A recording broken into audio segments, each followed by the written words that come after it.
हरे कृष्णा कृष्णा कृष्णा हरे हरे, हरे राम राम राम हरे हरे। गुरुर्ब्रह्मा गुरुर्विष्णु गुरुर्देवो महेश्वराय, गुरुर् साक्षात् परब्रह्म तस्मै श्री गुरुवे नमः। गजाननं भूतगणाधिसेवितं कपितजम्बुफलचारुभक्षणं उमासुतं शोकविनाशकारकं नमामि विघ्नेश्वरपादपङ्कजम्। अखण्डमण्डलाकारं व्याप्तं येन चराचरं तत्पदं दर्शितं येन तस्मै श्रीगुरुवे नमः। या देवी सर्वभूतेषु शक्तिरूपेण संस्था नमस्तस्यै नमस्तस्यै नमस्तस्यै नमो नमः। वसुदेवसुतं देवं कंसचारूढमर्दनं देवकी परमानन्दं कृष्णं वन्दे जगद्गुरु। नारायणं नमस्कृत्य नरं चैव नरोत्तमं देवी सरस्वतीं व्यासं ततो जयमुदीरये। वैशंपायन जी कहते हैं, हे जन्मेजय, जन्मेजय ने कहा, ब्राह्मण में पुरु, दुहु, अनु, यदु और तुर्वशु के वंश का पृथक पृथक यथार्थ वर्णन सुनना चाहता हूँ। वृष्ण वंश के प्रसंग से इन सब का वर्णन मुझे सुनना है, परंतु सबसे पहले मैं अपने ही वंश पुरुकुल का क्रम से विस्तार पूर्वक वर्णन सुनना चाहता हूँ। अतः आप पहले उसी का वर्णन करें। वैशंपायन जी कहते हैं, महाराज, उत्तम पराक्रम से संपन्न पुरुवंश का जिसमें तुम्हारा जन्म हुआ है, मैं क्रमानुसार विस्तार पूर्वक वर्णन करता हूँ। पृथ्वीनाथ, तुम इसे सुनो। नरेश्वर, मैं बड़े हर्ष के साथ तुमसे परम उत्तम पुरुवंश का वर्णन करूंगा। फिर दुहु, अनु, यदु तथा तुर्वशु के वंश का कीर्तन किया जाएगा। पुरु के महापराक्रमी पुत्र राजा जन्मेजय हुए। उनके पुत्र का नाम प्राचीनवान था, जिन्होंने पूर्व दिशा को जीता था। प्राचीनवान के पुत्र प्रवीर और प्रवीर के मनस्यु हुए। मनस्यु के पुत्र राजा अभियद थे। अभियद के पुत्र का नाम सुधन्मा था। जो इस पृथ्वी का अधिपति हुआ, सुधन्मा के बहुगव और बहुगव के पुत्र सयाति हुए। सयाति के रैस्याति और रैस्याति के पुत्र रौदाश्व हुए। रौद्राश्व के घृताची अप्सरा के गर्भ से 10 पुत्र हुए। उनके नाम इस प्रकार हैं। ऋष्येयु अपने सभी भाइयों में ज्येष्ठ थे। उनके बाद क्रकनेयु, कक्षेयु, स्टंडिलेयु, सन्तेयु, दर्शनेयु, जलेयु, मायस्वसी, स्थलेयु, धनेयु और बनेयु थे।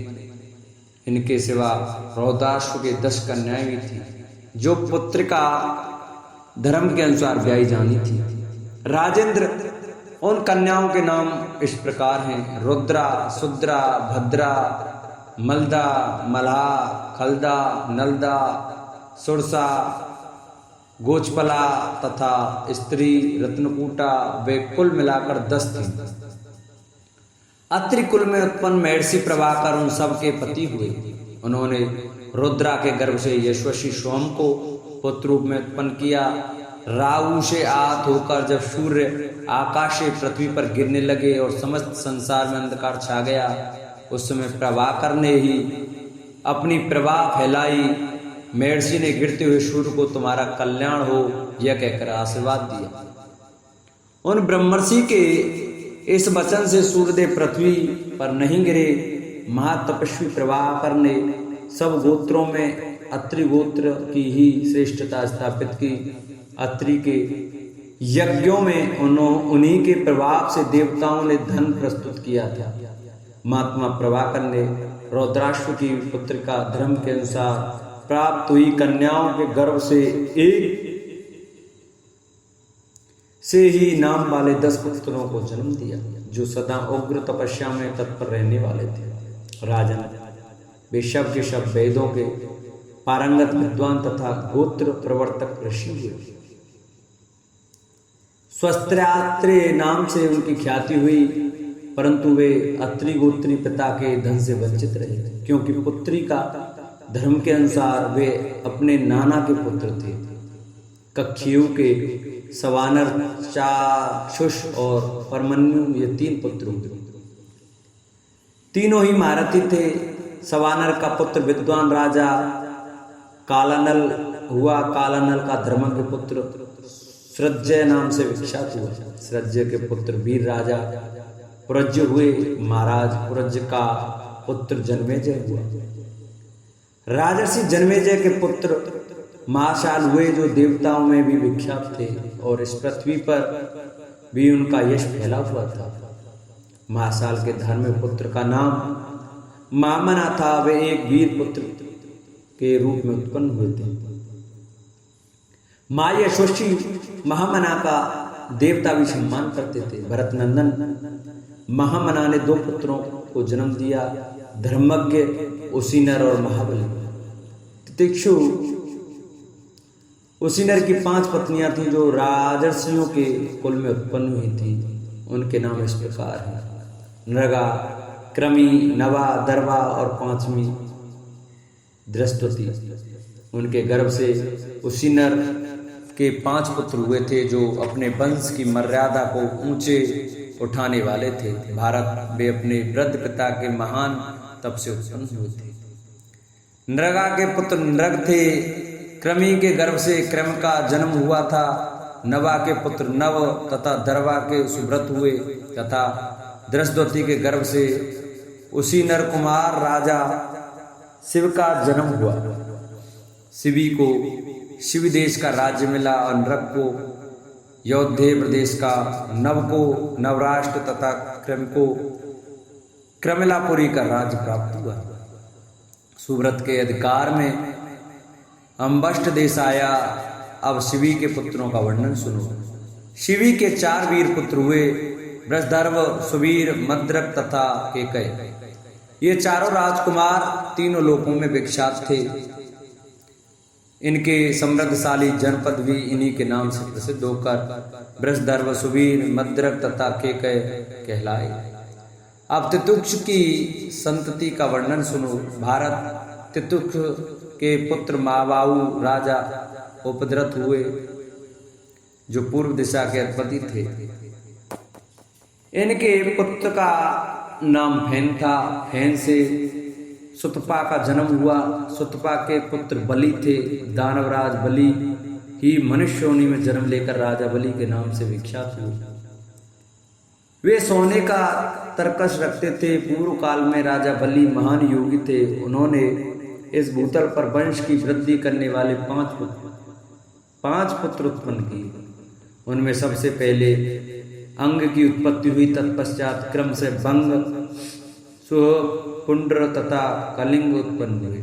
ये सब लोग बाले क्षत्रिय कहलाते हैं। बलि के कुल में बाले ब्राह्मण भी हुए, जो इस भूतल पर उनके वंश की वृद्धि करने वाले थे।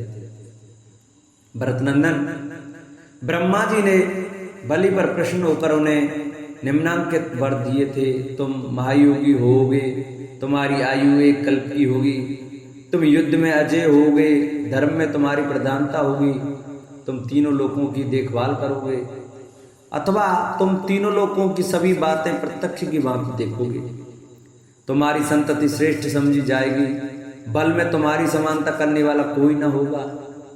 तुम धर्म तत्व के ज्ञाता होगे तथा भूतल पर चारों वर्णों के को नियंत्रण में रखकर उन्हें मर्यादा के भीतर स्थापित करोगे। भगवान ब्रह्मा जी के ऐसा कहने पर राजा बलि को बड़ी शांति मिली। उनके वे सभी पुत्र क्षेत्रज थे। मुनिवर दीर्घ तपा द्वारा रानी सुदेशना के गर्भ से प्रकट हुए थे, उनका बल महान था।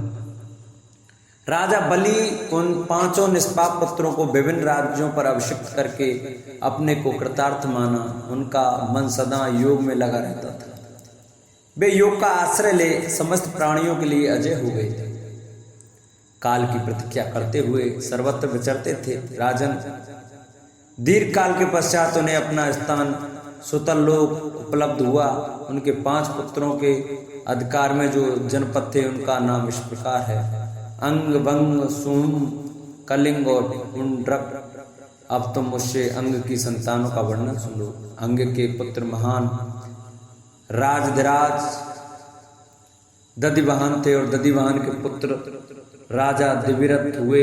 दिविरथ के पुत्र इंद्रतुल्य पराक्रमी और विद्वान थे, उनका नाम धर्मरथ था। धर्मरथ के पुत्र चित्ररथ हुए। राजा चित्ररथ जब विष्णुपद पर्वत पर यज्ञ करते थे उस समय उन महामना नरेश ने इंद्र के साथ बैठकर सोमपान किया था। चित्ररथ के पुत्र दशरथ हुए, जिनका दूसरा नाम लोमपाद था तथा शांता जिनकी पुत्री थी। उन लोमपाद का या दशरथ के पुत्र मायस्वसी वीर चतुरंग हुए, जो ऋष्यंग मुनि की कृपा से उत्पन्न हुए थे। चतुरंग अपने कुल की वृद्धि करने वाले थे। चतुरंग के पुत्र प्रतुलाक्ष कहे गए हैं। प्रतुलाक्ष के पुत्र मायस्वसी राजा चंप हुए। चंप की राजधानी चंपा थी, जो पहले मलिनी के नाम से प्रसिद्ध थी। चंप के पुत्र हर्यंग हुए, जो पूर्णभद्र नामक मुनि की कृपा से उत्पन्न हुए थे। विवांडक पुत्र श्रृंगंग ने हर्यंग की सवारी के लिए इंद्र के उत्तम वाहन गजराज ऐरावत को मंत्रों द्वारा स्वर्ग से भूतल पर उतारा था। हर्यंग के पुत्र राजा भद्रथ कहे गए हैं। भद्रथ के पुत्र राजा व्रतकर्मा थे। व्रतकर्मा के पुत्र बृहदर्भ थे। उनसे बृहन्मना का जन्म हुआ। राजेंद्र बृहन्मना ने जयद्रथ नामक पुत्र को जन्म दिया, जिससे राजा दृढ़रथ की उत्पत्ति हुई। जन्मेजय दृढ़रथ के पुत्र विश्वजित हुए। विश्वजित के पुत्र कर्ण तथा कर्ण के पुत्र विकर्ण हुए। विकर्ण के 100 पुत्र थे, जो अंगवश की वृद्धि करने वाले थे। बृहदर्भ का जो बृहन्मना नाम से प्रसिद्ध पुत्र था, उसकी 2 पत्नियां थी। ये दोनों ही चेदराज की सुंदर कन्या थी। एक का नाम यशोदेवी था और दूसरी का सत्या। उन दोनों के द्वारा उस वंश में भेद हो गया, तार दोनों की पृथक पृथक वंश परंपरा चली। राजेंद्र बृहन्मना का जो जयद्रथ नाम का पुत्र था, वह यशोदेवी के गर्भ से उत्पन्न हुआ था तथा उसका दूसरा पुत्र जो विजय नाम से विख्यात था, सत्या के पेट से पैदा हुआ था। वह शांति आदि गुणों से, ब्राह्मणों से और शौर्य आदि गुणों से क्षत्रियों से भी उत्कृष्ट था। विजय का पुत्र धृति और धृति का पुत्र धृतव्रत था। धृतव्रत के पुत्र मायस्वसी सत्यकर्मा हुए। सत्यकर्मा का पुत्र अधिरथ नामक सूत हुआ, जिसने कर्ण को गोद लिया था, इसलिए कर्ण को सूत पुत्र कहा जाता है। राजन, यह सब मैंने तुम्हें महाबली कर्ण के विषय में बताया है।